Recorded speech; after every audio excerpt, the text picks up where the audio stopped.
Hello friends, आज हम बनाएंगे मैगी। देखते हैं मैगी कैसे बनती है। मैगी बनाने के लिए हम ले लेंगे एक पैकेट मैगी।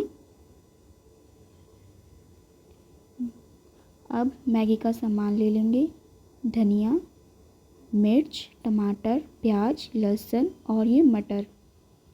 मटर ऑप्शनल है। अब हम कढ़ाई चढ़ा लेंगे गैस पे। उस पर डालेंगे ऑयल। ऑयल में डाल देंगे लहसुन, थोड़ा सा चटकने देंगे। इसके बाद डालेंगे प्याज। प्याज को भी हल्का भून लेंगे।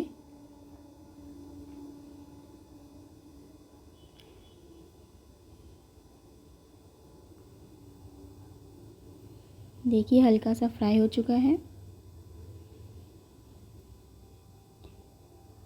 अब हम डाल देंगे टमाटर। टमाटर को भी अच्छी तरीके से फ्राई कर लेंगे। अब इसमें डाल देंगे मटर। मटर को भी अच्छी तरीके से फ्राई कर लेंगे। अब हम डालेंगे इसमें मसाले, नमक, मिर्च, हल्दी, 1 गिलास पानी। अब डाल देंगे मैगी। बॉईल होने देंगे पानी को। अब हम डाल देंगे मैगी का मसाला। 3 पैकेट डाला है हमने। देखिए मैगी हमारी उबल चुकी है। अब हमने इसे धनिया से गार्निश कर लिया है। देखिए हमारी मैगी तैयार हो गई है सर्व करने के लिए।